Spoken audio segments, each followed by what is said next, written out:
गरीब बहू का जादुई घास का एसी। एक छोटे से गांव में सरिता अपनी बहू और अपने गरीब परिवार के साथ रह रही थी। बेटा, आज हमें ये रात को सारा काम खत्म करना होगा, कल ये सारा ऑर्डर का सामान जाएगा। माँ, मैं तो कोशिश कर ही रहा था लेकिन घास ही खत्म हो गई। अब आप ही बताओ ना, मैं क्या करूँ। हमारे पास और कोई चारा नहीं है, हमें जंगल से और घास काट कर लानी होगी। इस समय जंगल में जाने का फायदा नहीं है, कभी भी कुछ भी हो सकता है। जंगली जानवर रात के समय ही बाहर निकलते हैं। अजय बिल्कुल सही कह रहा है बहू। अरे माँ जी, हम दो लोग अगर जाएंगे तो कोई जानवर पास नहीं आएगा, और फिर इतनी जल्दी कोई जानवर हमला नहीं करता। हमें ये ऑर्डर कल देना है, आप ये भी तो सोचिए। लेकिन बहू। माँ जी, आप चिंता मत कीजिए, कुछ नहीं होगा। बस आप बच्चों के पास ही रहना और उनका ख्याल रखना। अगर ये ऑर्डर नहीं गया तो बच्चों के लिए हम गर्मी से बचने के लिए कूलर भी नहीं खरीद पाएंगे।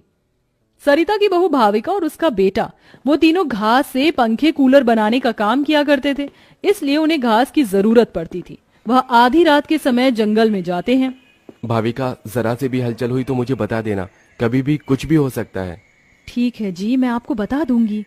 अजय और भाविका दोनों ही जंगल में घास काट रहे होते हैं, तब उन्हें झाड़ियों से आवाज आने लगती है। क्या तुमने भी वहां से कोई आवाज सुनी है? हाँ जी, मैंने भी सुनी है। मैंने तुम्हें कहा था ना, इस समय आना ठीक नहीं है। चलो देखते हैं उधर क्या है।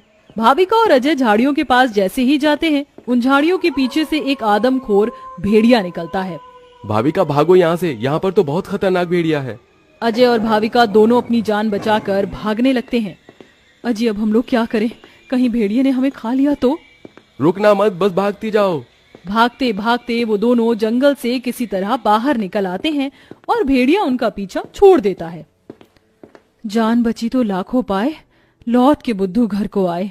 रास्ते में चलते हुए आधी रात के समय उन्हें गांव के एक कूड़े के ढेर के पास एसी पड़ा हुआ नजर आता है। अरे देखो जी, यहाँ पर एसी पड़ा है। अरे पता नहीं किसका होगा, चलो यहाँ से चलते हैं। मुझे लगता है किसी ने ऐसे ही डाल दिया होगा। मैं तो कहती हूँ इसे लेकर चलते हैं। भाविका अजय को एसी ले जाने के लिए मना लेती है, जिसके बाद वो दोनों उस एसी को घर ले आते हैं। तुम दोनों तो घास लेने गए थे, ये क्या लेकर आ गए हो? ये हमें रास्ते में पड़ा मिला। जब हम कूलर पंखे बना लेते हैं तो एसी भी बना सकते हैं। इस खराब एसी को छोड़ो और ये बताओ, क्या तुम घास लेकर आई हो? सरिता के ये बोलने के बाद जंगल की दुर्घटना के बारे में दोनों बताते हैं, जिसे सुनकर सरिता हैरान रह जाती है। अच्छा, इसका मतलब बहुत बड़ी मुसीबत से बचकर आए हो तुम दोनों, और साथ में ये कचरा उठाकर ले आए।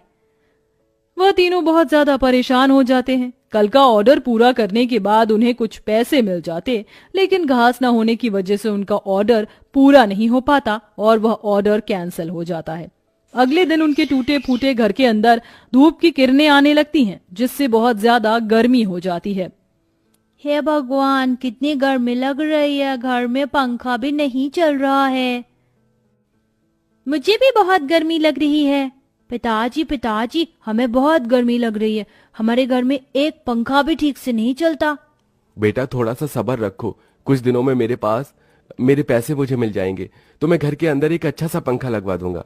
हमारा वो ऑर्डर तो कैंसिल हो गया, लेकिन सुबह में घास ले आई थी मैं। चलिए गांव वालों के कूलर और पंखे में घास लगा देते हैं, उससे कुछ तो पैसे आएंगे।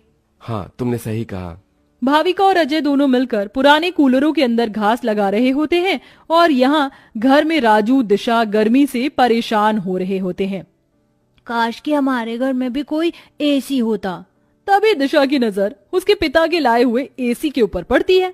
अरे राजू, जरा इसे देखो, लगता है पिताजी हमारे लिए एसी लेकर आए हैं, पर उन्होंने ये एसी अभी तक क्यों नहीं लगाया? क्योंकि ये एसी खराब है, बस इसीलिए। कल रात तुम्हारे माता पिता को यह कूड़े करकट में मिला था। ये सुनने के बाद राजू इस बात से तो खुश होता है कि उसके पिताजी पुराना ही सही, कम से कम एक एसी तो घर पर लेकर आए। कुछ देर बाद वह अपने दोस्तों के पास खेलने चला जाता है। ढोलू ढोलू, कहाँ हो तुम? चलो खेलते हैं। आज मैं नहीं आ सकता, बहुत गर्मी है, और इतनी गर्मी में मेरा मन नहीं कर रहा है आने का, क्योंकि मेरे घर के अंदर एसी लगा हुआ है। मैं उसकी ठंडी हवा में ही बैठना चाहता हूँ। क्या कहा? तुम्हारे घर के अंदर भी एसी है? हाँ, और हमारा एसी बहुत अच्छा चलता है, बहुत ठंडा कर देता है घर को।